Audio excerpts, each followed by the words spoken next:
이제 오늘은요, 이제 마지막 지난번에 동방박사와 메시아의 별에 대해서 시간 관계상 다 못해드렸기 때문에 오늘 이제 메시아 탄생을 알리는 동방박사들이 보았다는 그 별이 무엇인지에 대해서 이제 오늘 말씀드리겠습니다. 보통 그 크리스마스 카드 같은데 보면 이런 식의 그림이 이제 많이 보입니다. 예루살렘이나 베들레헴 상공에 이상한 별 하나가 껌뻑껌뻑하고 있는 저런 그림을 보게 되는데, 이런 식의 그림은 사실적인 그림이 아닙니다. 여러분, 그 동방박사들이 보았다는 그 별은 일반인들이 누구나 쉽게 알 수 있는 그런 특별한 별이 아닙니다. 전문가들만이 알 수 있는, 연구해야만 알 수 있는 별입니다. 왜냐하면 성경에 그 근거가 있습니다. 마태복음 2장 2절의 말씀인데 함께 한번 읽으시겠습니다. 시작. 유대인의 왕으로 나시니가 어디 계시뇨?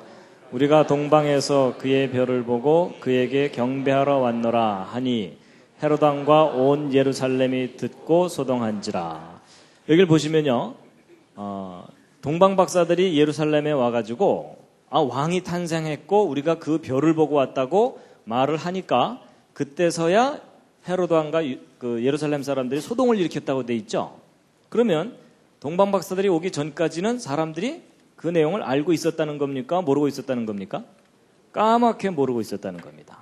동방박사들이 오고 나니까 그때서야 그런 일이 있었어? 하고 소동을 일으켰다는 겁니다. 그래서 일반인들이 알 수 있는 별이 아니라 전문가들이 연구해야 되는 별입니다. 이런 거 아닙니다. 저런 거 아닙니다. 그랬을 때 이제 그 동방박사들이 보았다는 그 별이 도대체 뭐겠느냐 하는 건데, 이제 그것에 대해서 그동안 여러 사람들이 나름대로 주장해 온 것들이 있었습니다. 그래서 어떤 사람들은 혜성이 나타나서 메시아 탄생을 알렸을 거다라는 주장도 하기도 하지만, 혜성은 누구나 다 알 수 있는 좀 이상한 별입니다. 그렇죠? 그러니까 혜성은 그 메시아 탄생을 알리는 별은 아닙니다. 그랬을 때 이제 지금까지 학자들이 연구한 내용 중에 가장 객관적인 근거가 분명한 내용을 이제 오늘 소개해 드리는데요. 동방박사들이 보았다는 그 메시아 탄생을 알리는 별이 무엇이었을 거라고 보고 있냐면, 태양계 내에 하나님께서 행성들을 두셨습니다.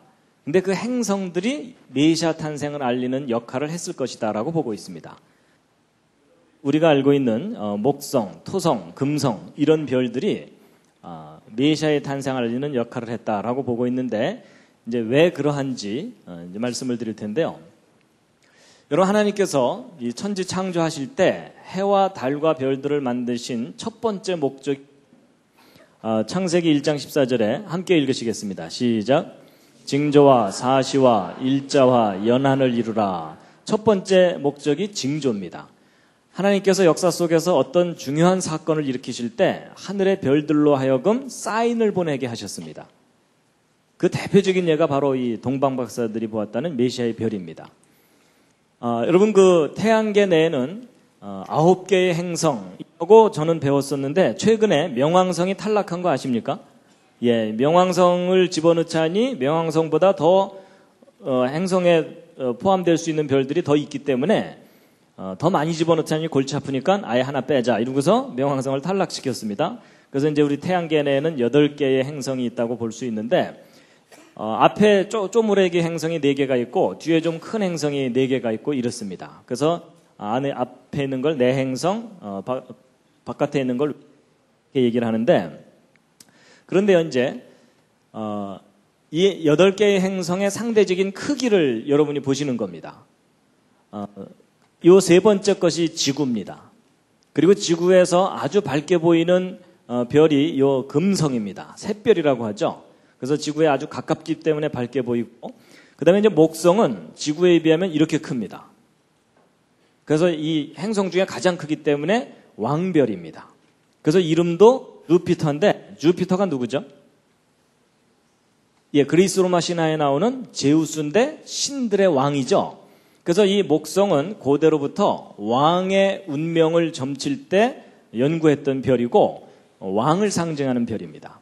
그다음에 이제 토성은 그 세턴인데요. 세턴은 그 농부의 신이라고 하는데 땅의 왕을 상징하는 또는 악한 왕을 상징하는 그런 별이라고 오래전부터 알려져 있는 별입니다.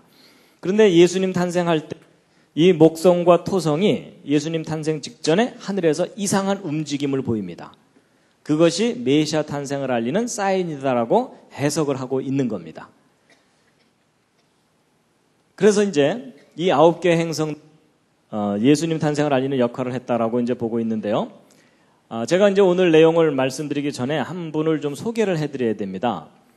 제가 지난번에 요나의 표적이라든지 성경의 연대기 연구에 관해서 이제 소개를 해드렸는데 그 내용은 제가 연구한 게 아닙니다. 저는 시간이 없기 때문에 별로 연구를 잘 못합니다. 다른 분들이 연구를 많이 잘 해놓은 것을 일반 사람들에게 전달하는 그런 역할을 이제 사명으로 알고 하고 있습니다.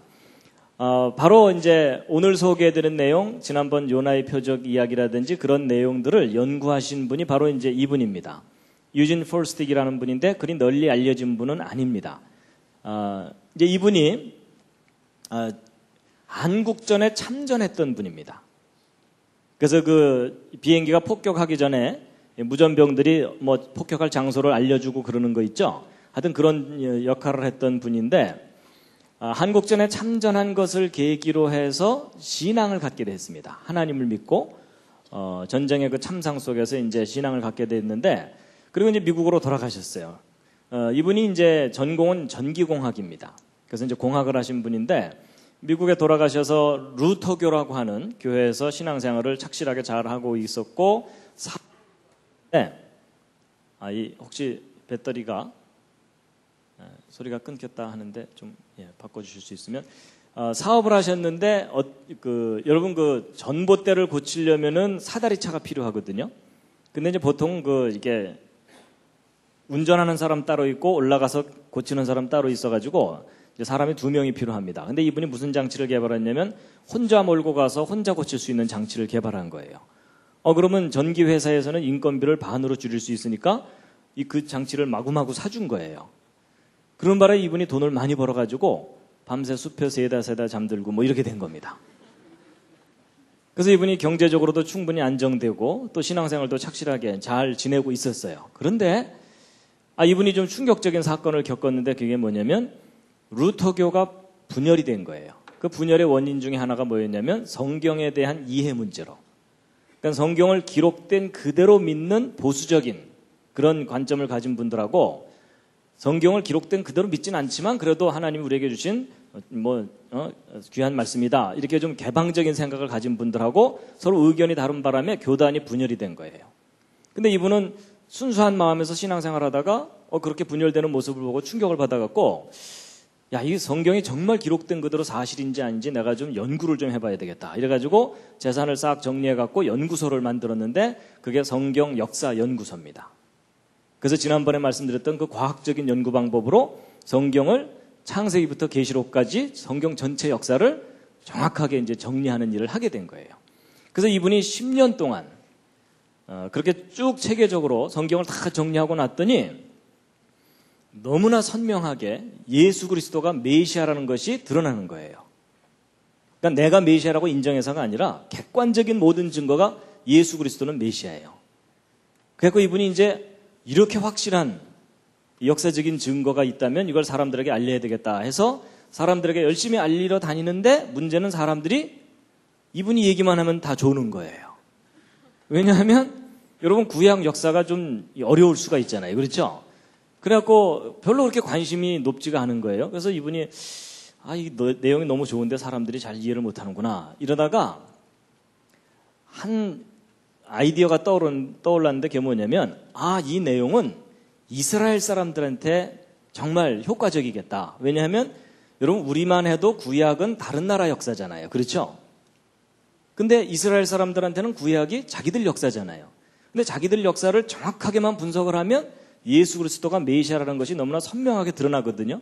그래서 이스라엘 선교를 해야 되겠다. 그래서 이분이 이스라엘 선교를 다니기 시작한 거예요. 그래서 이스라엘 사람들에게 당신들의 역사를 정확하게만 연구하면 예수 그리스도가 분명히 메시아다. 이걸 이제 알려주러 다니게 됐는데, 그래서 이제 이분이 이스라엘에 가서 이스라엘 대학에, 유대인들의 그 대학에 가서 강의도 했어요.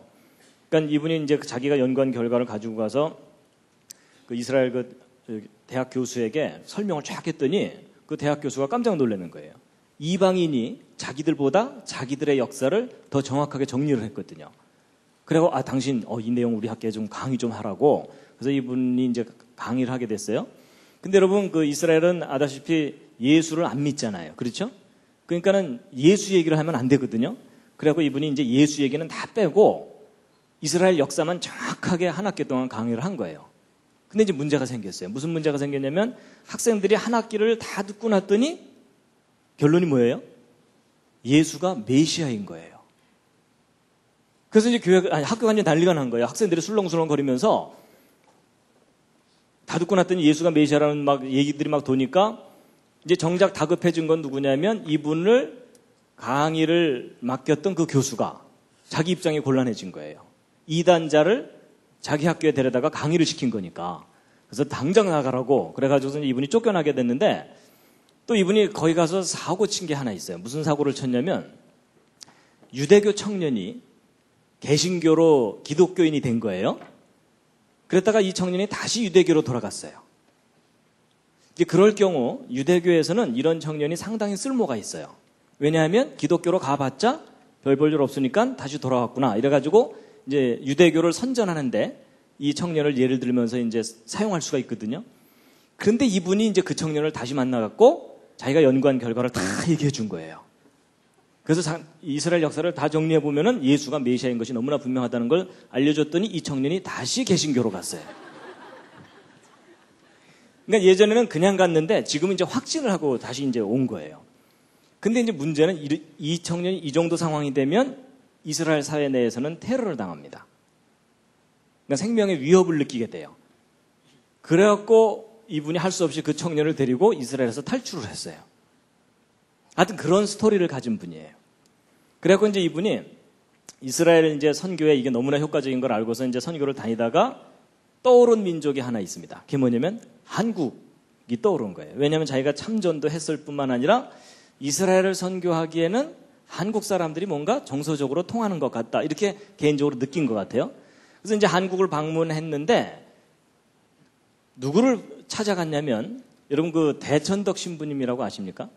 그 아처토레 이 대천덕 신부님을 예수원으로 찾아가서 자신이 연구한 결과를 이제 저분에게 다 설명을 해드렸어요. 그랬더니 대천덕 신부님이 너무나 기뻐하면서 이렇게 중요하고 소중한 내용은 사람들에게 좀 알려야 된다. 이래가지고서 알려야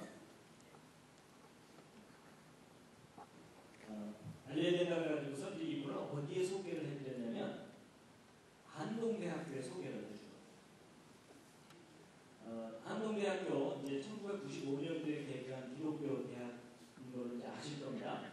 그래서 이제 한동대학교에 개교할 때 이분을 소개시켜드린 거예요. 이분이 이제 한동대학교에 와서 잉글리시 바이블 스터디라는 코스를 강의를 했습니다. 이제 영어 성경 공부 코스이긴 하지만 내용은 연대기예요. 지난번에 소개해드렸던. 그래서 이분이 강의를 하는데 여러분 생각해 보세요. 대학교 1학년들 이제 갓 들어왔잖아요. 근데 이분이 영어로 강의를 하고 그것도 구약, 역사, 연대기를 강의를 했더니 학생들이 어떻게 됐겠습니까? 한 학기 동안 혼수 상태였습니다. 그런데 이제 이분이 거기서 이 연대기 강의를 했는데 마침 이제 저도 이 한동대학교 개교할 때 이 창조과학 강의할 사람이 필요하다 그래서 저도 이제 한동대학교에 이제 내려가게 된 겁니다. 95년도에. 그래서 저도 이제 여기 내려가서 이분을 이제 만난 겁니다. 이렇게. 근데 이분이 저를 만나더니 너무 좋아하는 거예요. 왜 좋아하냐면 성경을 곧이곧대로 믿는 바보가 또 하나 있거든. 여러분 그 창조과학을 이렇게 하나둘 깨닫다 보면요. 성경에 기록된 그대로 사실이라는 것을 더 확실하게 믿게 되거든요.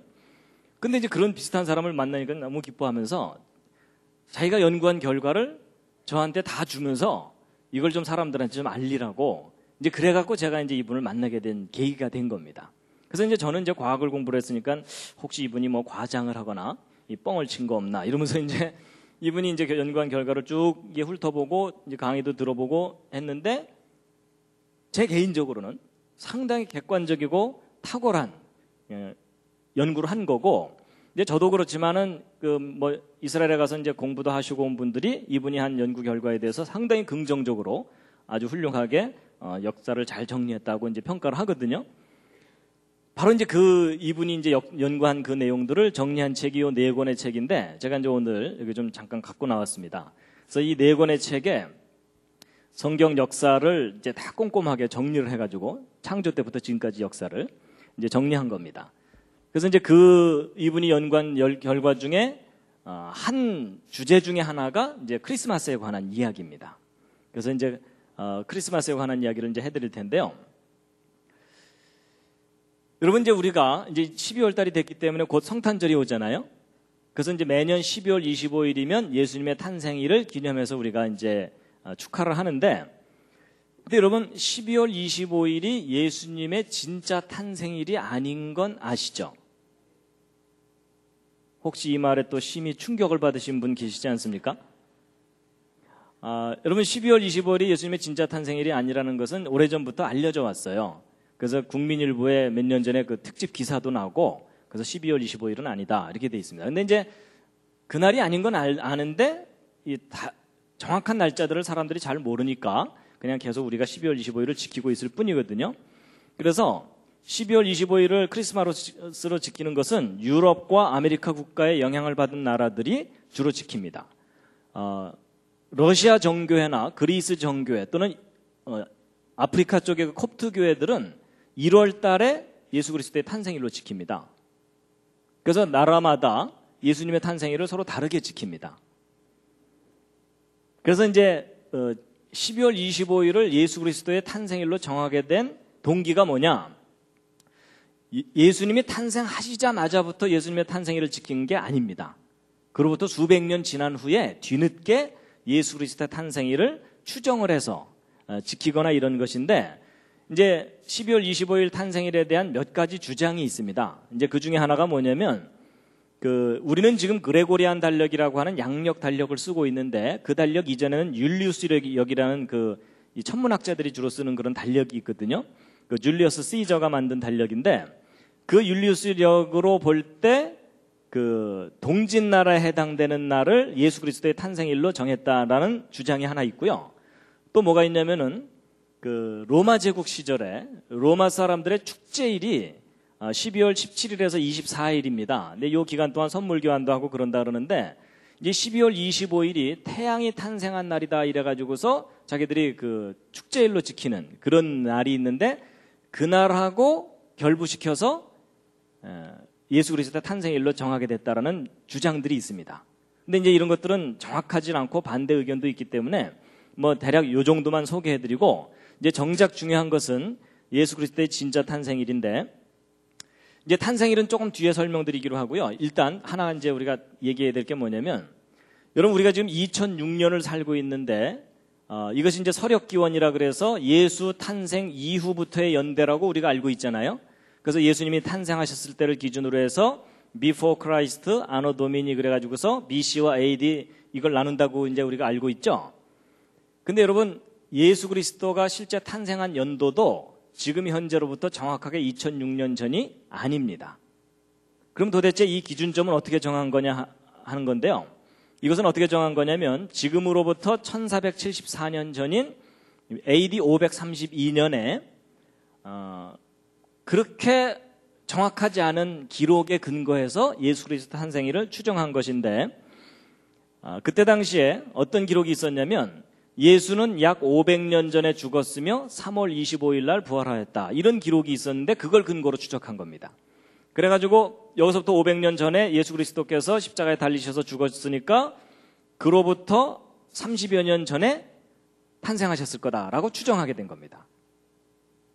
그래서 이제 이 기점으로부터 이제 2006년이 지난 건데, 그런데 이제 예수 그리스도의 탄생 연도를 찾아낼 수 있는 중요한 인물이 하나 있습니다. 이게 누구냐면 헤로드 왕입니다.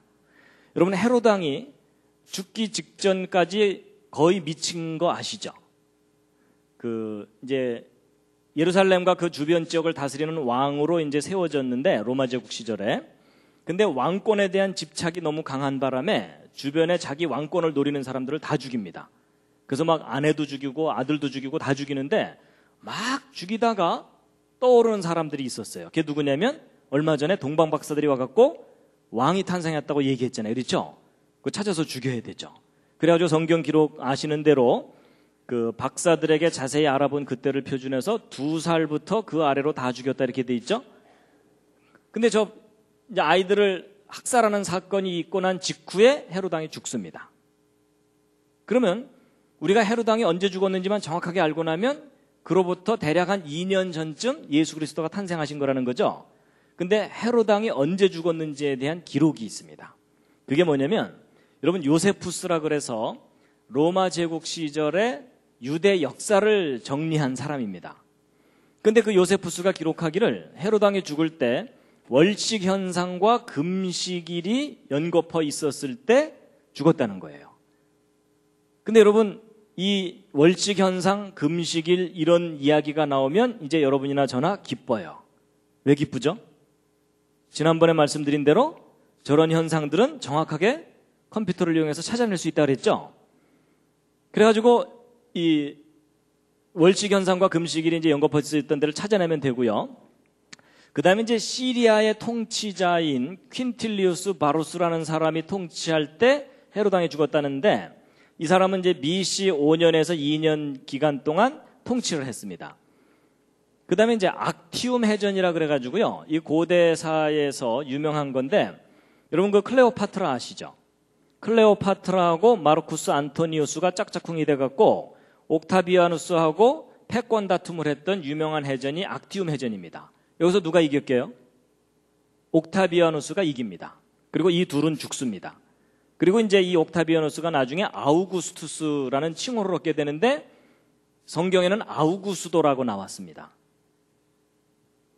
그런데 이 해전이 바로 언제 있었냐면 BC 32년에 있었는데 그로부터 27년 후에 헤롯 왕이 죽었다는 겁니다. 그러면 BC 32년에서 27년 지난 후니까 BC 4년이 되는 거죠. 그래서 BC 4년에 이제 헤롯 왕이 죽었다는 것을 이제 알아내게 됐으니까 그때 월식 현상만 찾아내면 되는 겁니다. 근데 그 월식 현상을 컴퓨터를 이용해서 이렇게 찾아낸 겁니다. 그래가지고 BC 4년 3월 11일 날 월식 현상이 있었습니다. 아니라 그러실까봐 제가 잠깐 그 월식을 찾아서 보여드리겠습니다. 여러분 지난번에 보셨던 그 컴퓨터 프로그램 기억하실 겁니다.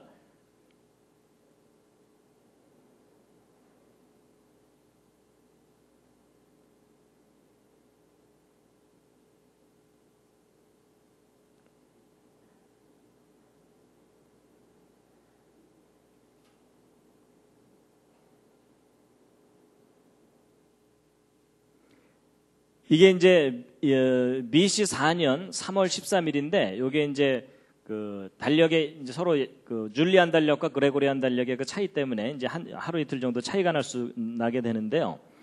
이제 그때 이제 월식이 있었던 겁니다. 그래서 여기 달이 이렇게 있는데 여기 빨간색으로 이렇게 색깔이 변한 부분이 있죠. 저게 뭐냐면 지구 그림자 속으로 달이 들어갔기 때문에 가려진 부분입니다.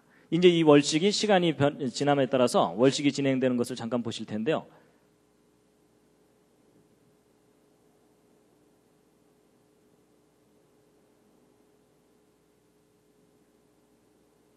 보셨죠? 그래서 그때 월식을 컴퓨터를 이용해서 다 찾아낼 수가 있습니다. 이렇게.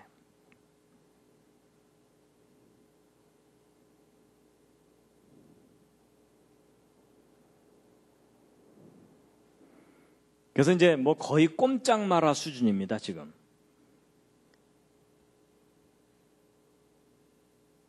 이제 월식 2004년 5월 14일 날 그 프라하에서 이게 월식을 본 것을 사진 찍은 것을 그 인터넷에 이제 올려놓은 걸 제가 잠깐 보여드린 거고요.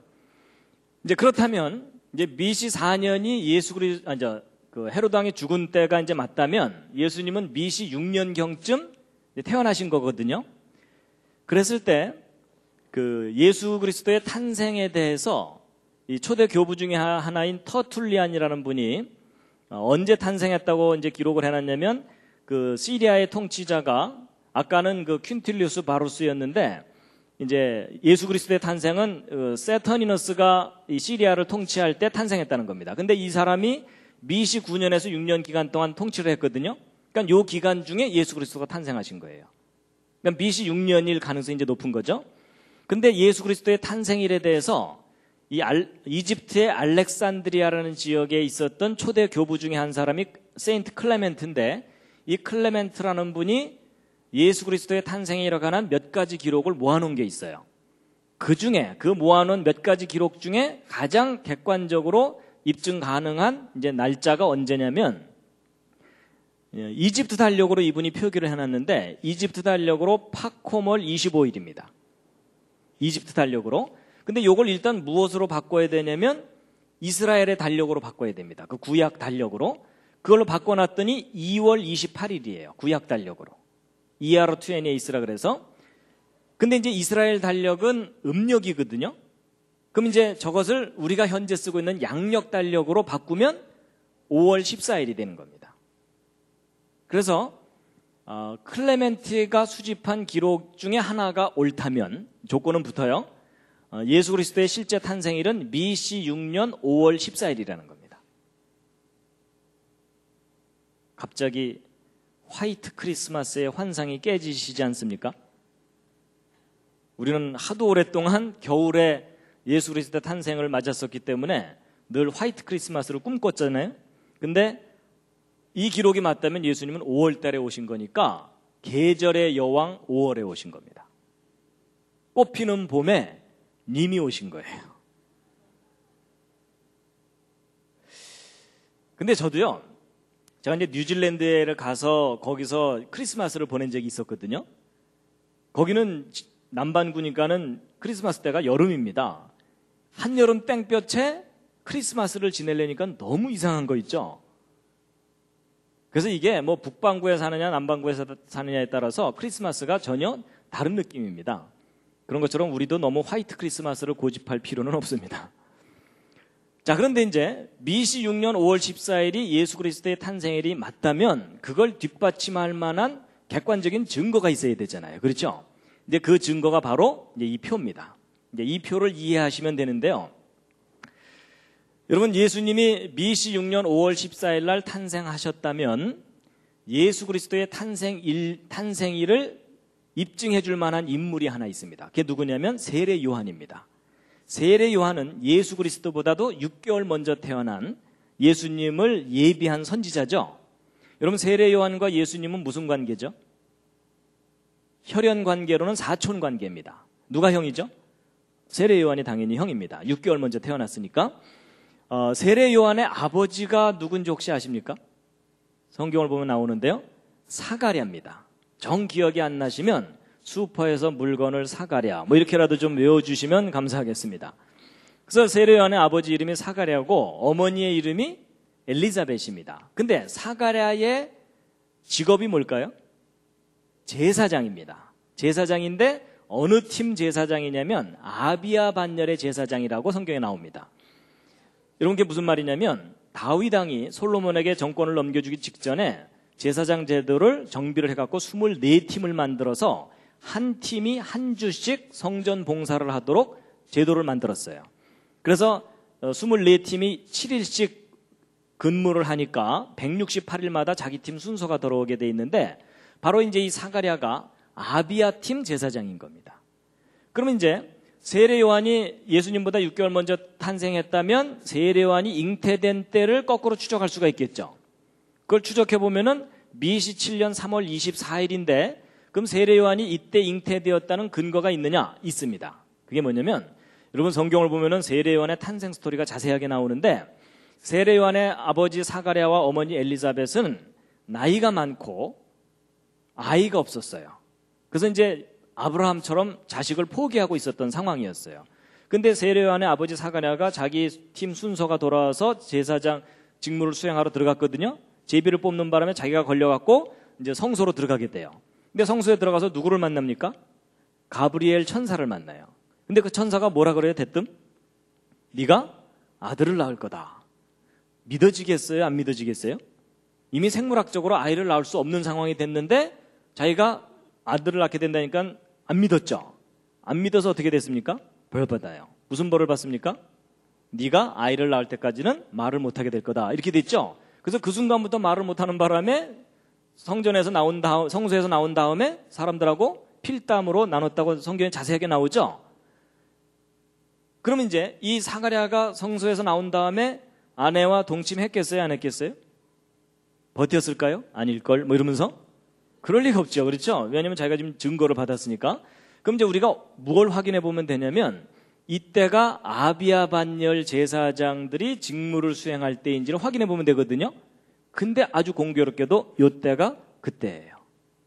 그걸 검증해 보았더니. 그러면 일단 이제 5월 14일이 예수님의 탄생일 가능성이 높잖아요. 근데 이제 이걸 뒷받침해 주는 것이 바로 하늘의 별들이 이상하게 움직이는 현상이에요. 여러분, 세례 요한이 잉태됐을 때부터 예수 그리스도가 탄생할 때까지 요 1년여 기간 동안 하늘에서 목성과 토성이 춤을 춥니다. 이상한 춤을. 춤추는 거 아시죠? 이렇게.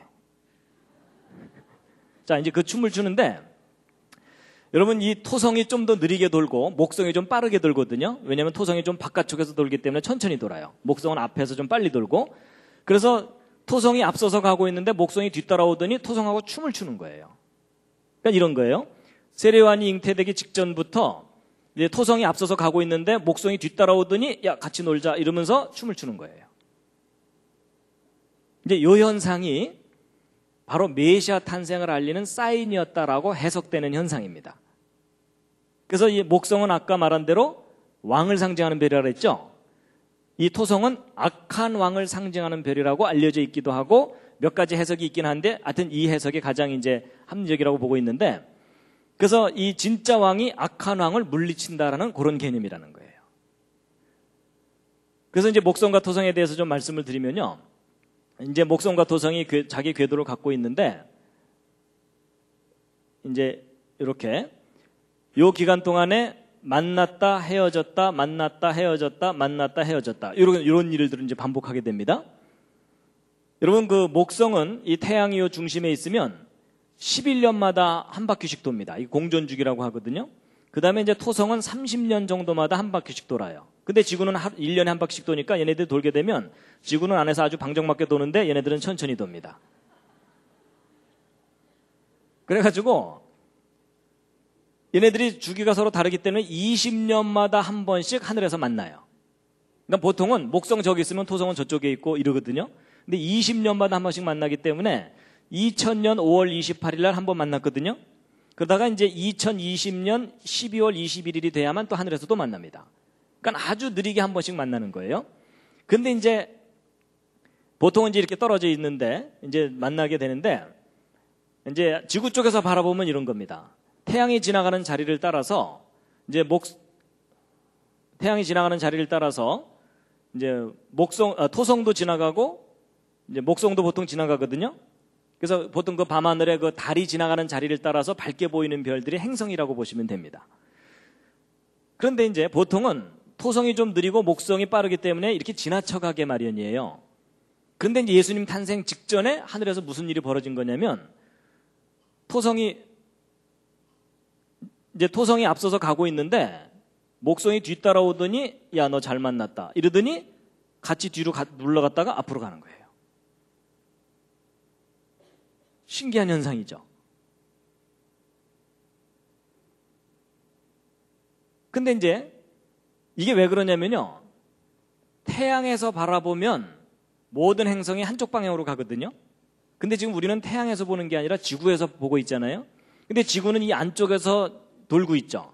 그러니까 지구가 좀 빨리 돌기 때문에 앞으로 빨리 가게 되면 얘는 뒤로 가는 것처럼 보이는 거예요. 근데 그게 절묘하게 타임이 딱 맞아야만 목성과 토성이 하늘에서 춤을 추는 현상이 나타나는데 이런 현상이 몇 년마다 한 번씩 나타나냐면 854년마다 한 번만 나타나요. 근데 그게 미시 7년에 있었던 거예요. 예수님 탄생 직전에. 그리고 이제 그 이전에는 미시 861년에 있었고, 그 다음에 이제 AD 848년, AD 1702년에도 있거든요. 근데 이제 이런 현상 중에 왜 하필이면 요때냐? 요때가 바로 구약 성경에서 메시아가 탄생할 것이라고 예언된 때예요. 그때에 맞춰서 목성과 도성이 또 하늘에서 춤을 추면서 사인을 보내준 거예요. 그러니까 동방박사들은 저걸 연구하고 찾아오게 된 겁니다. 그래서 여러분, 그 동방박사들은 두 가지 면에서 프로페셔널입니다. 첫 번째, 과학에 관한, 특히 천문학에 관한 프로페셔널입니다. 전문가예요. 그 다음에 또 하나가 뭐냐면은 성경 예언에 관한 전문가입니다. 여러분, 천문학적인 현상은 관찰할 수 있지만 그게 성경과 무슨 관계인지를 정확하게 알려면 예언에 관해서 정확한 지식을 갖고 있어야 돼요. 그렇죠? 그래서 동방박사는 두 가지 면에서 전문가입니다. 그래서 그 동방박사들이 이제 이때 이제 메시아를 이제 찾아서 오게 되는데, 왜 하필이면 이때냐면요, 성경을 보면은 메시아가 언제 탄생하시게 될 것인지에 대해서 그 시기가 예언되어 있습니다. 특히 어느 그 예언서를 보면 그게 나오냐면은 다니엘서를 보면 나오거든요. 여러분, 그 다니엘이 남유다 왕국이 멸망당했을 때 바벨론의 포로로 잡혀가죠. 포로로 잡혀가서 그때 왕이 누구였냐면 바벨론의 느부갓네살 왕입니다. 근데 그 느부갓네살 왕이 꿈을 하나 꾸는데 이상한 꿈을 하나 꿔요. 신상 꿈을 꾸는데 한 신상을 보았는데 머리는 금이고 여기서부터 이 가슴까지는 은이고 거기서 무릎까지는 동이고 그 밑에는 철인데 발은 또 얼마는 철이고 얼마는 진흙이다 이렇게 돼 있죠. 그래서 이제 그 꿈을 꾸고 나서 아시는 대로 이 신하들을 불러갖고서 내 꿈 알아맞혀봐라 이러죠. 근데 아무도 못 알아맞추거든요. 알려주지 않는데 어떻게 알아맞추겠어요? 그래서 너희들 다 죽인다 이랬더니 그때 이제 다니엘이 잠깐 좀 시간을 달라 그런 다음에 그 꿈을 알아맞추고 해석까지 해줘요. 그 해석이 뭐였냐면 이 신상은 바벨론 제국 이후에 어떤 제국들이 나타날 것인지를 하나님께서 보여주시는 거다 이런 내용이었어요. 맞죠? 그래서 이 머리, 금으로 상징된 이 머리는 바벨론 제국이고, 그리고 바벨론 제국 다음에 그 다음 제국이 나타날 거고, 그 다음 제국이 나타날 거고, 또 네 번째 제국이 나타나게 될 텐데, 그 네 번째 제국, 그러니까 이 신상의 발 밑을 뜨인 돌이 하나가 내려와서 이 발 밑을 친다고 돼 있거든요. 그러면 이 금신상이 가루가 돼가지고 막 흩어져 버리는 내용인데, 그 뜨인 돌이 무엇을 상징하는 거냐면 메시아를 상징하는 겁니다. 그래서 이 메시아가 네 번째 제국 때에 오게 될 것이다라고 돼 있어요.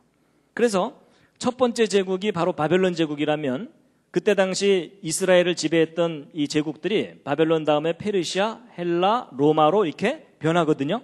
그러면 이 바벨론 제국으로부터 네 번째 제국이 로마 제국이죠. 그러니까 로마 제국 때에 메시아가 온다는 거예요. 그리고 좀 더 자세하게 말씀드리면 이 발은 얼마는 철이고 얼마는 진흙 이렇게 돼 있거든요. 그럼 이 철은 로마를 상징하는 거라면 진흙은 뭐겠느냐 하는 건데, 여러분 아까 그 헤로드 왕이 예수 그리스도가 탄생할 때 죽이려고 하죠. 자, 근데 그게 이제 역사 속에서 무엇과 관계되어 있냐면요, 여러분 헤로드 왕이 혹시 어디 출신인지 아십니까? 일단 경상도는 아닙니다.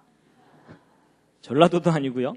헤로드 왕이 어디 출신이냐면 에돔 족속 출신입니다.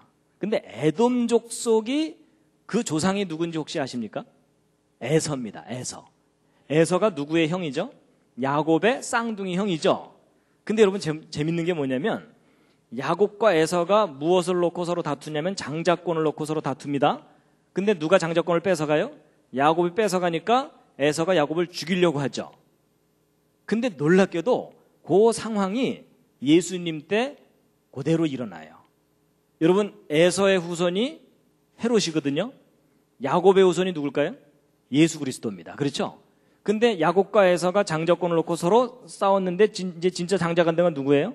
야곱이 장자가 됐죠? 그런 것처럼 예수님 때 먼저 왕으로 있던 사람이 누구냐면 헤롯이거든요. 근데 새 왕이 탄생했다 그러죠. 그러니까 이 왕이 새로 탄생할 왕을 죽이려고 하죠. 그게 마치 에서가 야곱을 죽이려는 상황과 아주 비슷한 상황이에요. 그때 야곱은 도망갔잖아요. 도망갔다 다시 돌아오죠. 그런 것처럼 예수님도 헤롯이 죽이려고 그러니까 어떻게 해요? 이집트로 도망갔다가 다시 돌아오죠. 상황이 참 비슷하게 닮았죠. 그래서 에서가 야곱을 죽이려고 했던 그 상황이 어떤 의미에서 보면 이 헤롯 왕과 예수님에 대한 예언이라는 겁니다. 메시아 탄생할 때 어떤 상황이 전개될지에 대한. 그래서 그 다니엘이 보았던 그러니까 느부갓네살 왕이 보았던 그 금신상에 관한 예언을 정확하게만 이해하고 있었다면 언제 메시아가 올게 된 것을 알게 되냐면 헤롯 왕 때, 로마 제국 시절에 헤롯 왕 때 에돔 족속 출신이 왕이 되었을 때 메시아가 온다는 거예요.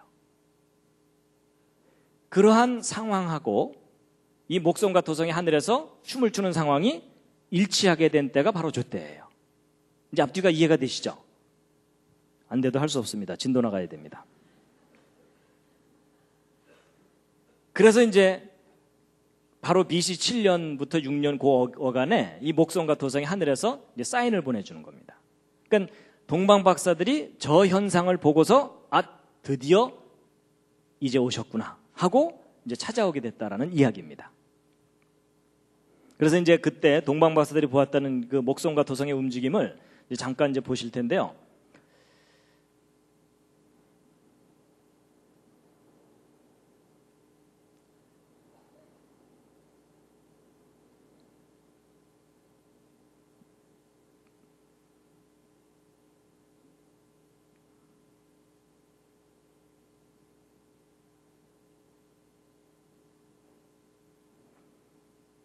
자, 이것은 이제 언제냐면은 BC 8년 5월 14일이기 때문에 예수 그리스도 탄생 2년 전입니다. 2년 전쯤부터 이제 이게 주피터가 목성이고요. 이 세턴이 토성이거든요. 이 두 별이 서로 이제 멀리 떨어져 있다가 요때 이제 가까이 만나기 시작하는 때예요. 그래서 이제 요때 상황을 보시게 될 텐데요. 일단 이 두 행성이 움직이는 상황만 먼저 이제 보시겠습니다. 자, 이게 토성이고요. 이게 목성입니다. 근데 얘네들이 이제 전체적으로 왼쪽으로 이동해 갈 거예요. 시간이 흐르면서. 그래가지고 이제 그런데 얘네들이 약간 왼쪽으로 갔다가 오른쪽으로 좀 갔다가 이러면서 술 취해서 흔들리듯이 이게 좀 흔들흔들하면서 왼쪽으로 갈 거예요. 왜냐하면 지구에서 바라보니까 상대적으로 좀 뒤로 갔다 앞으로 갔다 이러면서 이제 앞으로 전진하는 거거든요. 자, 지금부터 이제 여기 어디를 보시면 여기를 보시면 되는데요. 이제 BC 8년 5월 달인데 요 달이 넘어가는 걸 보시면 됩니다. 그래서 이제 BC 8년부터 이제 움직이기 시작합니다. 아이고 이렇게 움직이면 안 됩니다. 스톱.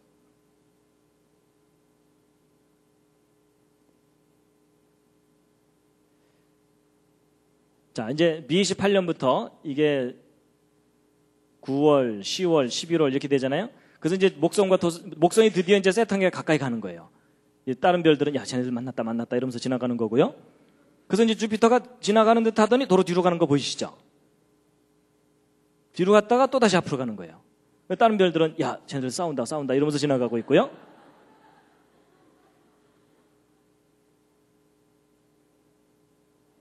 보셨죠?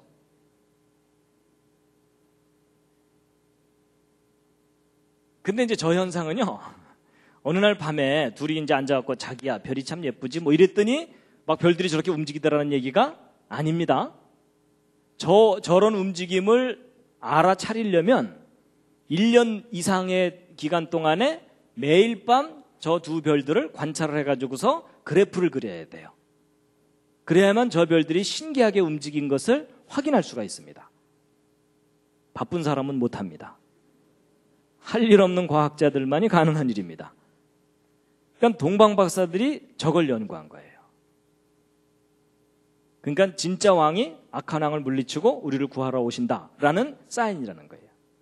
그리고 이제 조금 뒤로 돌리면요. 여기 보세요.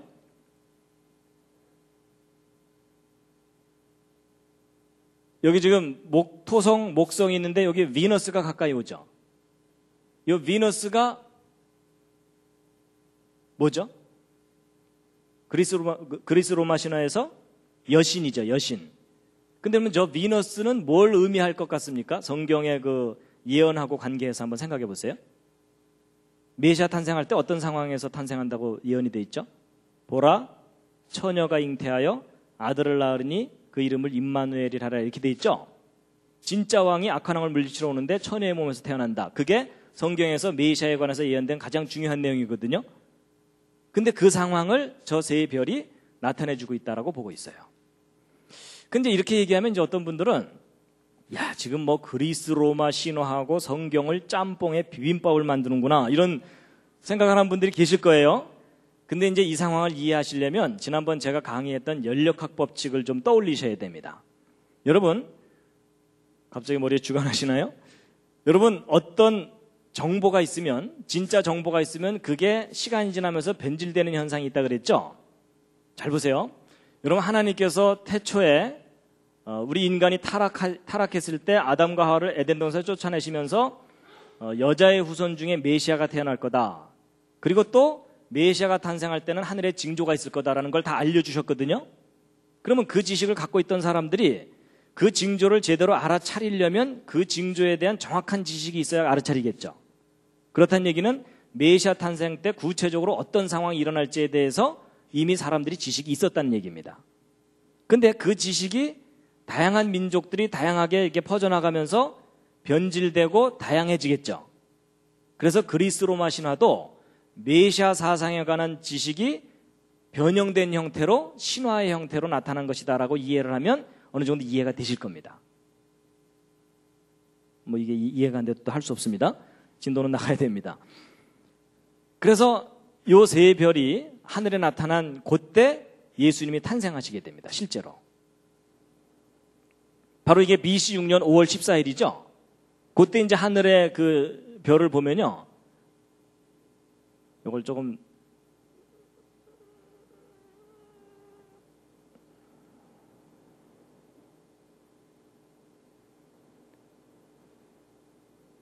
보세요.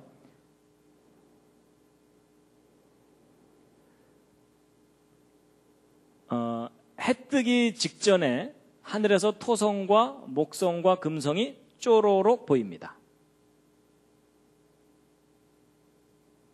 근데 이제 이게 성경에 기록되어 있는 내용을 입증해 주는 이제 상황인데요. 이게 뭐냐면,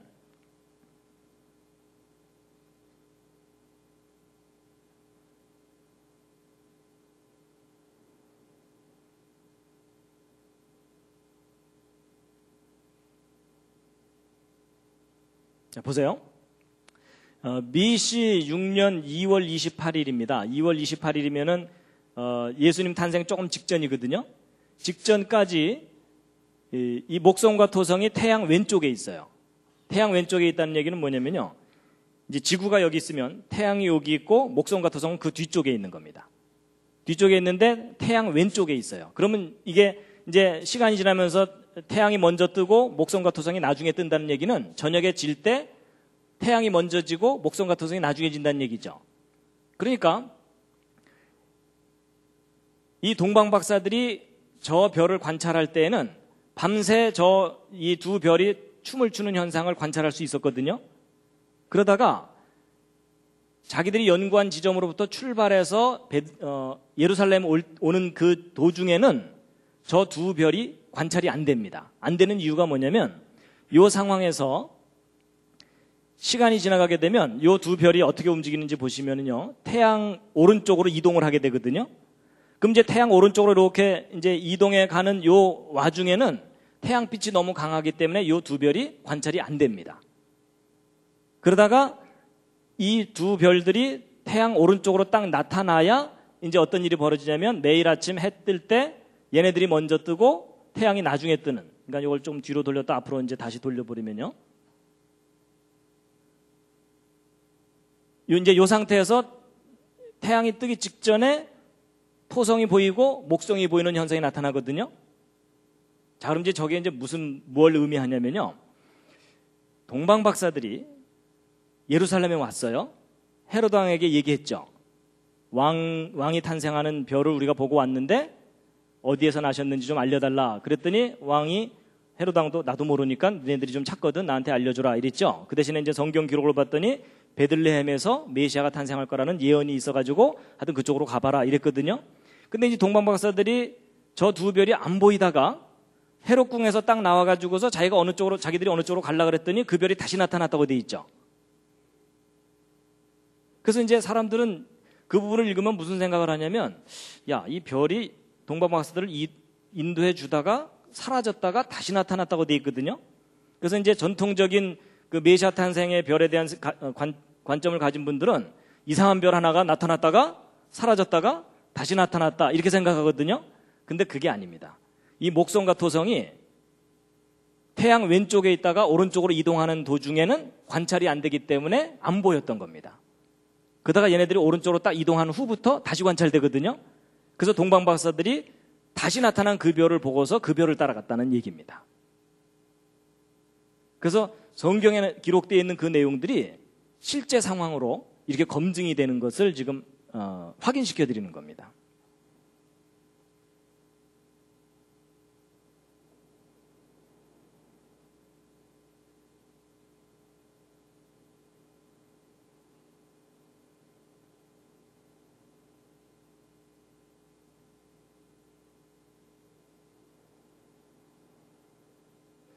잠시 기지개를 한번 쫙 켜시겠습니다.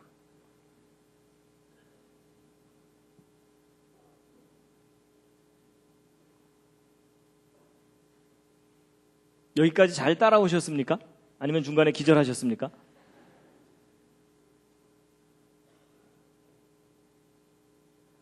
지금 2000년 전에 메시아 탄생을 알렸던 그 별에 대해서 확인시켜 드리는 중입니다.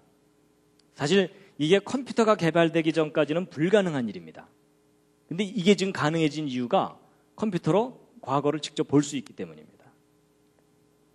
그래서 예전에 보통 그 성경 그 마태복음이나 이렇게 읽으면서 메시아 탄생을 알리는 별이 나타났었다는 얘기를 믿지 않는 사람들은 아주 허황된 신화처럼 생각을 했습니다.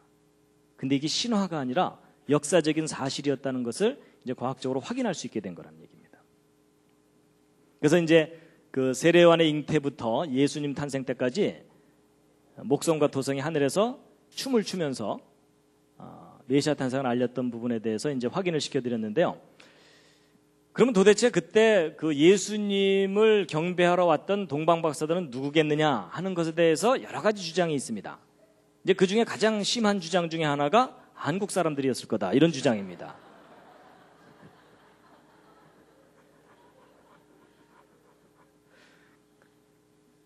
동방에서 갔다 그러니까는 한국에서 갔다고 주장을 하는데 이제 그건 아니라고 보고 있는데, 왜냐하면요, 여러분 아까 그 목성과 토성이 이렇게 춤을 추는 현상도 정말 보기 드문 신기한 현상이지만 이 세례요한의 잉태와 세례요한의 탄생 요 어간에 일식 현상이 연거푸 2번 나타납니다. 근데 저 일식도 개기일식이 아니고 부분일식입니다. 부분일식이란 얘기는 일반인들은 알아차리지 못하는 인식이란 뜻입니다. 전문가만이 알 수 있는데, 근데 여러분 지난번에 말씀드린 대로 일식현상은 어느 한 지역에서 일식현상을 본다는 건 아주 드문 일이거든요. 근데 그 일식을 같은 장소에서 6개월 간격으로 연거푸 본다는 것은 더 드문 현상입니다. 그런데 그 현상이 이때 또 겹쳐서 나타납니다. 근데 이런 일식현상을 볼 수 있는 장소는 제한되어 있기 때문에 예루살렘으로부터 그렇게 먼 지역일 수가 없습니다. 지리적으로. 그래서 이제 동방박사들이 누구였겠느냐라는 것을 볼 때는 아마도 이 이스라엘이 멸망당하고 나서 바벨론 포로로 잡혀갔던 사람들이 페르시아 정권으로 바뀌면서 고레스 왕 때 귀환령이 내려서 돌아오거든요. 근데 이때 다 돌아왔겠습니까? 다 안 돌아왔겠습니까? 다 안 돌아옵니다. 왜냐하면 여기는 이미 발달된 살기 좋은 곳이고 여기는 황폐해진 척박한 곳이거든요. 그러니까 이 사람들이 다 돌아오지 않고 일부 개척적인 정신을 가진 사람들만 돌아옵니다. 나머지는 여기 계속 눌러 앉아서 살게 되는데, 근데 이것도 아마도 하나님께서 남겨두셨을 거라고 봐요. 왜냐하면 여러분 이쪽 이 황폐한 곳에서는 체계적인 과학적 연구를 할 수가 없습니다.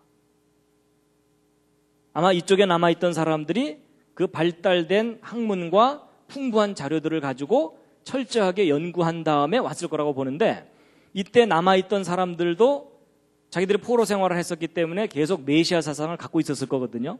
그래서 메시아 사상을 가지고서 철저하게 연구한 그 메시아를 기다렸던 그 후예들이 드디어 메시아 탄생을 알리는 별을 보고 찾아왔을 거라고 보고 있습니다. 그래서 조금 전에 이걸 보시면은요, 요 현상을 목격한 후로부터 예수님 탄생 어간까지 이동해서 와야 되거든요. 한국에서 출발해서는 도저히 여기까지 못 옵니다. 그래서 아마 바벨론 쪽에 포로로 잡혀갔던 사람들이 그 후손들이 아마 메시아 사상을 갖고 박사가 돼서 찾아왔을 거다라고 추정하고 있습니다.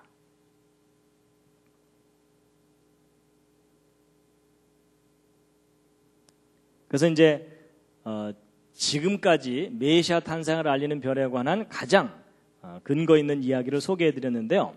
사실 지금 이 목성과 토성이 그 역할을 했을 것이라는 것에 대해서는 이제 많이 알려지기 시작했습니다. 그래서 여러분 인터넷에 들어가 보시면 이 얘기 쉽게 찾으실 수가 있습니다. 이제 비교적 널리 알려지기 시작한 이야기입니다. 그리고 이제 확인도 되는 이야기고요. 그래서 여러분 보세요. 이 목성과 토성이 예수님 탄생에 딱 맞춰서 하늘에서 나타나서 춤을 추게 하려면, 자, 여기서 중요한 게 이겁니다. 도대체 언제부터 저게 계획되어 있어야 될까요? 저걸 잘 생각해 보시면 창조 때부터 계획되어 있어야 되는 일입니다. 맞죠? 여러분 목성이 저쯤 있는데 하나님께서 급하셔갖고 야 잠깐 일로 올래? 뭐 이럴 수 없잖아요. 그렇죠? 여러분 이게 무슨 얘기냐면 하나님께서 성경에서 무슨 말씀을 하시냐면 내가 태초부터 미래에 일어날 일을 다 얘기해 놓았다. 이런 말씀을 하세요. 다 예언해 놓았고 그걸 이루는 존재가 바로 나다. 그 대신 너희들이 연구를 해봐라. 연구를 하면 이 우주를 다스리는 존재가 나라는 것을 확인할 수 있을 것이다. 그런 얘기를 합니다. 바로 이 메시아 탄생을 알리는 별도 중요한 의미 중에 하나가 바로 그겁니다. 시편 19편 1절에 있는 말씀 함께 한번 읽으시겠습니다. 시작. 하늘이 하나님의 영광을 선포하고 궁창이 그 손으로 하신 일을 나타내는도다. 자, 잠시 좌양좌 하셔서 옆에 있는 분 안마를 시원하게 해드리겠습니다.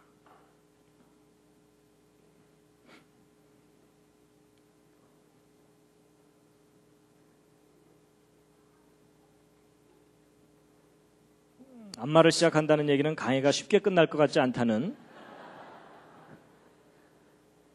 반대로도 해주시고요.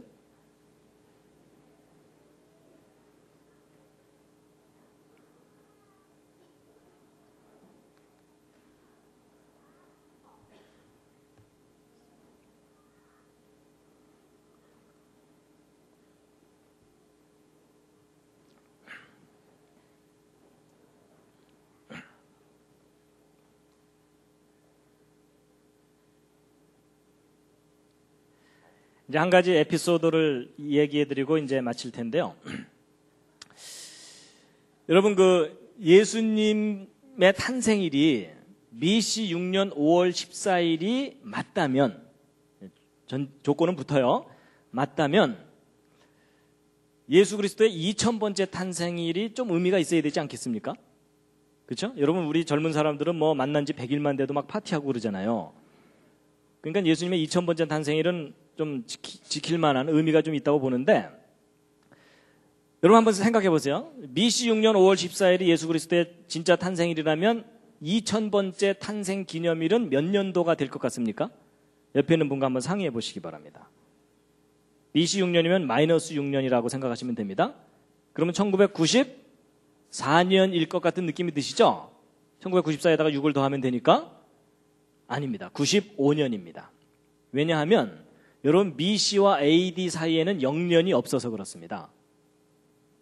그렇죠? BC 1년에서 AD 1년으로 바로 넘어가거든요. 저걸 모르는 사람들이 이 역사 정리할 때 1년씩 오차가 나는 이유가 바로 저겁니다. 그래서 이제 1995년이 예수 그리스도의 2000번째 탄생 기념일이 되거든요. 지금까지 한 얘기가 이제 근거가 있는 거라면.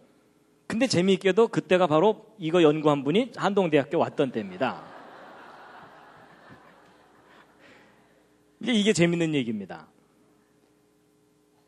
그래서 이분이 이제 3월 달에 와서 강의를 시작했는데 5월 달이 되면 이제 예수님의 탄생일이 되니까 이분이 5월 달쯤 되더니 자기는 예루살렘을 가야 되겠다는 거예요. 학기 중에 예수 그리스도의 탄생일을 자기가 직접 예루살렘에 가서 축하를 하고 싶다는 거예요. 근데 이분은 본인이 연구했기 때문에 확신을 갖고 있거든요. 그래서 이제 가시라고 그랬죠. 근데 이제 가시라고 해놓고 나서도 이제 학생들이 비록 이제 혼수 상태에 있긴 했지만 그래도 좀 알아들은 학생들이 있잖아요. 그렇죠? 저도 좀 알아들었고. 그래서 이제 상의를 하기를 야, 이 날이 아닐 수도 있지만 지금까지 한 얘기 중에 이렇게 근거 있는 얘기를 우리가 들어본 적이 없다. 그리고 객관성이 상당히 있다. 그래서 아닐 수도 있지만 혹 이 날이 예수 그리스도의 탄생일일 수도 있으니까 우리가 그냥 지나가기는 좀 찜찜하다. 그렇다면 그냥 예수님의 탄생이라고 보고 그러면 이분이 가실 때 그냥 가게 하지 말고 조촐한 선물을 예수님께 전달해 드리라고 좀 하자. 그래갖고 학생들이요, 자기들끼리 막 회의를 하더니 결정을 했어요. 좀 낭만적인 결정을 했는데 뭘 했을 것 같습니까? 학생들이 일단 돈이 없으니까 뭐 이렇게 큰 건 선물을 못 합니다. 황금과 유향과 모략은 안 됩니다. 그래서 학생들이 뭘 선물하기로 했냐면 2000송이 장미를 선물하기로 한 거예요. 2000번째 탄생일이니까. 그래갖고 학생들이 나름대로 헌금 이제 모금을 했어요. 근데 뭐 학생들만 한 몇십 명 한 모여가지고서 모금을 했는데 한 2000송이 장미값 정도가 된 거예요. 그래갖고 이제 이것을 이제 이분에게 드리고서 가서 예수님께 전해드리라고. 그래서 이분이 이제 2000송이 장미값을 갖고 예루살렘으로 간 거예요. 이제 그 날에 맞춰서 갔는데 이분이 이제 이 장미꽃을 현지에 가서 실제 산 거예요. 사가지고서 예수님한테 전달해 드려야 되는데 예수님은 하늘에 계시니까 이제 올라갈 수는 없고, 그래서 이걸 어떻게 할까 그러다가 이분이 이제 무슨 생각을 하게 된 거냐면, 이분이 사실 이제 이 날이 정확하다면 현대판 동방박사죠. 그렇죠? 예. 그래가지고서 이분이 어디를 갔냐면 이 장미꽃을 들고서 통곡의 벽이라는 곳을 갔어요. 통곡의 벽이 어딘지 아십니까 혹시? 예, 이스라엘 사람들이 2000년 동안 소유하지 못했던 예루살렘 성벽의 일부예요. 성벽의 일부인데, 여러분 이 통곡의 벽이 여기인데요. 이게 이제 어떤 히스토리를 갖고 있냐면 2차 세계대전이 끝난 후에 이스라엘 사람들이 유럽에서 600만 유태인 학살을 당했잖아요. 그렇죠? 그래갖고 그냥 치를 떨면서 우리가 죽더라도 팔레스타인 땅, 가나안 땅에 가서 죽자 이러면서 이제 밀고 들어와 가지고서 이스라엘이라는 나라를 세웠어요. 1948년에. 참 기적 같은 일이 일어난 건데, 이때 이제 이스라엘로 돌아와서는 나라를 세웠는데, 그런데요, 예루살렘의 역사를 좀 살펴보면요, 이 제2성전을 지은 때가 이제 BC 516년인데, 요 제2성전이 헤로드 왕 때 이제 증축이 돼요. 그리고 나서 지난번에 말씀드린 대로 예수 그리스도 십자가에 달리신 후에 40년 후인 AD 70년에 멸망당했다 그랬죠. 이때 이제 제2성전이 완전히 파괴됩니다. 이제 성전이 완전히 파괴된 거예요. 그때 서쪽 벽만 남겨놓고 파괴시켜 버렸는데, 로마 제국 시절에는 이제 유대인들은 이제 전 세계로 흩어져 버리고 로마 제국 시절에는 유대인들이 성전에 접근하지 못하도록 했어요. 그리고 동로마 제국 시절에는 성전 파괴 기념일 날만 이 예루살렘 하루만 접근하도록 허용을 한 겁니다. 그리고 이제 아랍 쪽이나 이쪽 요 기간 동안에는 이제 접근을 제대로 못 하고 있고, 십자군 때 잠깐 이제 좀 평화의 시기가 있었어요. 그래서 이제 거의 2000년 동안 이 예루살렘 가고 싶어도 가고 있지 못했는데 1948년 드디어 이스라엘 사람들이 예루살렘으로 돌아오게 된 거예요. 돌아오긴 했는데 문제는 1948년에 나라를 세운 이후부터 1967년도까지는 요르단이 관할하고 있었기 때문에 예루살렘 성전터를 접근을 못하고 있었어요. 그러다가 이제 1967년에 무슨 일이 벌어졌냐면 제3차 중동전쟁이 있었는데요. 이제 처음에 이제 나라 세웠을 때도 전쟁이 있었고 그 후에 또 한 번 있었는데 세 번째 중동전쟁입니다. 여러분 이 이스라엘이 여기에 있는데 요 지도를 보시면 요 녹색으로 된 것이 이슬람 아랍 국가들입니다. 그 틈새에 이스라엘이 껴있는 거예요. 얼마나 얄미워요. 그렇죠? 그래갖고 이 주변 아랍국들은 요 이스라엘을 몽땅 지중해로 빠뜨리는 게 자기들이 해야 될 첫 번째 일이에요. 그래갖고 이 이스라엘을 멸망시키기 위해서 여러 차례 전쟁을 하게 되는데 1967년에도 그 전쟁이 일어났어요. 그래갖고 그 전쟁 때 바로 옆에 있는 시리아, 요르단, 이집트가 직접 공격해 들어왔어요. 어느 날 갑자기. 그리고 이제 주변 국가인 이라크, 쿠웨이트, 수단, 알제리아, 사우디아라비아가 주변에서 계속 돕고, 그래서 이제 망해라 이러면서 이제 쳐들어왔는데 6일 만에 전쟁이 끝났어요. 누가 이겼게요? 이스라엘이 이겼어요. 근데 왜 6일 만에 전쟁을 끝냈을까요? 안식일 지키려고. 실제로. 안식일 날은 싸울 수가 없잖아요. 그렇죠? 그러니까 6일 만에 전쟁을 끝낸 거예요. 정확하게는 132시간 30분 만에. 이집트 진영에서는 4일 만에 끝났고. 그래서 전쟁 시작하자마자 이스라엘이 거꾸로 각국의 수도들을 맹폭격을 해가지고 항복을 받아낸 거예요. 그래서 6일 만에 전쟁 끝나면서 그때 뺏은 땅이 이 초록색이에요. 6일 만에. 우리도 한번 해봐야 되겠죠? 우리 만주 땅 찾아야 되잖아요. 그래서 여러분, 이때 이 큰 땅을, 물론 거의 대부분 사막이긴 하지만 이 큰 땅을 뺏기고 여기도 뺏기고 그래서 그 이후로 계속 그 국제 뉴스에 나오는 게 뭐예요? 시나이 반도 돌려달라, 그 다음에 웨스트뱅크 돌려달라, 골란 고원 돌려달라, 가자 지구 돌려달라 이러면서 계속 분쟁을 일으켰던 게 바로 저 전쟁 때문입니다. 그런데 이제 문제는 여러분, 이스라엘이 이 예루살렘까지도 이제 어느 정도 회복을 했는데 이제 독립을 해가지고 땅을 차지하고 있었는데 요 6일 전쟁이 있기 전까지는 이 예루살렘에 가장 자기들이 차지하고 싶은 게 뭐냐면은 예루살렘 성전터예요. 근데 이 성전터는 이스라엘 사람들이 접근하지 못하고 있었던 거예요. 이슬람 세력이 꽉 잡고 있고, 그리고 예루살렘 성전터에 이슬람 사원이 지금 덩그러니 올라가 있어요. 그러니까 이스라엘 사람들한테는 정말 이 화가 나도 엄청나는 일이죠. 근데 여기를 자기들 소유로 해야 되는데 접근도 못하고 있었는데 1967년 6.1 전쟁 끝나는 날 요 서쪽 벽 일부를 탈환한 거예요. 그러니까 2000년 동안 접근하지 못했던, 자기들 소유로 하지 못했던 성벽 일부를 되찾은 날, 그날을 기념하는 날이 예루살렘의 날입니다. 그러니까 우리한테는 다른 나라 사람 이야기지만 저 이스라엘 사람들한테는 저 날이 너무나 감격스러운 날이에요. 2000년 동안 꿈에도 그리던 성전 벽 일부라도 손으로 만져볼 수 있는 그런 날이거든요. 그걸 되찾은 날. 그래서 이게 그때 당시 현장 사진들입니다. 너무나 감격스러운 날이죠.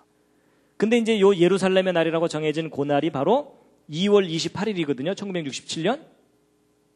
근데 공교롭게도 이 날이 무슨 날이냐면 이 예루살렘의 날이라고 하니 그 날이 세인트 클레멘트가 예수님의 탄생일이라고 적어놓은 그 날이에요. 어떤 의미에서 역사의 아이러니죠. 그렇죠? 그래갖고 이 날만 되면 이스라엘 사람들은 예루살렘의 날이라 그래가지고서 자기들 깃발을 들고 나와서, 국기를 들고 나와서 막 축제를 해요. 그런데 이제 이분이 이천송의 장미를 끌고 그 통곡의 벽 앞에 나타난 거예요. 이제 물론 이제 이분이 혼자 끌고 간 게 아니고 노인분이거든요. 혼자 끌고 간 게 아니고 이제 거기서 기독교인을 몇 사람 만나갖고 도움을 받았죠. 그래서 이제 큰 가방 2개에다가 이제 이렇게 끌고 가서 쫙 펼쳐놓고 그 이천송이 장미를 거기 모인 사람들에게 하나씩 나눠준 거예요. 나눠주면서 이분은 기도한 거죠. 예수 믿으라고 기도하고 그랬던 거죠. 이제 이럴 때 이제 저는 한동대에 남아갖고 학생들을 좀 몇 명 모아놓고 왜 이 날이 예수님의 탄생일이라고 여겨지는지에 대해서 그 근거를 설명해 주면서 아닐 수도 있지만 일 수도 있으니까 우리 기념하고 넘어가자. 이러고서 불법 집회를 했습니다. 크게 알리지는 못했어요. 괜히 이단으로 잡힐까 봐. 뭐 장작을 쌓아라 이러면 골치 아프잖아요.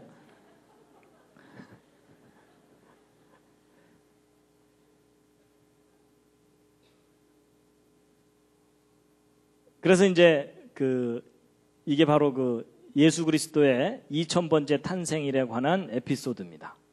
이천송이 장미 사건입니다. 근데 아닐 수도 있어요. 나중에 이제 하늘 올라가서 예수님께서 아니었어 임마 이러면 제가 또 이제 한쪽에서 물통 들고 벌수고 있어야 돼요. 근데 지금까지 들은 이야기 중에 가장 근거가 있는 이야기입니다. 근데 이제 제가 잊어먹을까 봐 미리 당부를 드리는데요. 여러분, 제가 오늘 이 크리스마스 이 메시아 뵈러 가는 이야기를 하는 이유는 뭐 크리스마스 날짜를 정확하게 되찾자 이런 운동을 하려는 게 아닙니다. 괜히 또 듣고 오해하셔갖고 그런 운동 하지 마세요. 왜냐하면 여러분, 성경을 보면 예수님께서 성만찬은 꼭 하라고 명령하셨어요. 그렇죠? 그런데 내 생일 꼭 찾아서 챙기래 이런 말은 하신 적이 없어요. 그렇죠? 그래서 예수님이 명령하지 않은 거에 우리가 목숨 걸 필요가 없잖아요. 예. 여러분 그 12월 25일을 성탄절로 지켜온 지가 너무 오래됐기 때문에 그 관습을 바꾸는 일은 지극히 힘들어요. 너무나 많은 노력이 들고 차라리 그 노력으로 전도하고 선교하는 것이 훨씬 유익하다고 저는 생각합니다. 그런데 이제 굳이 이걸 말씀드리는 이유는 성탄절이나 그 모든 스토리를 신화라고 생각하는 사람들에게 신화가 아니고 역사적인 사실일 뿐만 아니라 그것에 대한 구체적인 근거가 다 이제 확인되고 있다는 것을 알려드리는 겁니다. 왜 그걸 알려드리냐면 하나님이 하신 일을 우리가 정확하게 알고 깨달아야 되잖아요. 그렇죠? 바로 이제 그런 이유 때문에 이제 알려드리는 겁니다. 그래서 이제 2000년 전에 있었던 그 사건을 이제 소개를 해드렸는데요. 여러분 이제 예수님의 탄생이라고 여겨지는 이 날은요 매년 날짜가 변해요. 왜냐하면 우리 음력 생일 매년 바뀌는 것처럼 변하게 돼 있어요. 그래서 그 2004년도에는 5월 19일이었고요. 2005년도에는 6월 6일이었고 2006년도에는 5월 26일이었고 이제 금년은 5월 26일이었죠. 근데 내년 2007년도에는 5월 16일이에요. 근데 저거 뭐 일일이 기억하실 필요 없고요. 인터넷에 들어가서 예루살렘의 날을 찾으시면 돼요.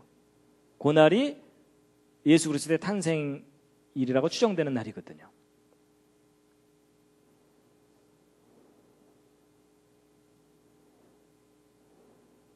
근데 이제 지금 예루살렘에는 평화가 없습니다.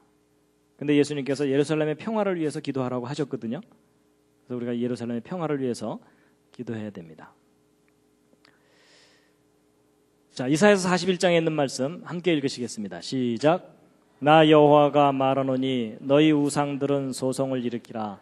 야곱의 왕이 말하노니 너희는 확실한 증거를 보이라. 장차 당할 일을 우리에게 진술하라. 또 이전 일에 어떠한 것도 고하라. 우리가 연구하여 그 결국을 알리라. 혹 장래사를 보이며 후래사를 진술하라. 너희의 신됨을 우리가 알리라.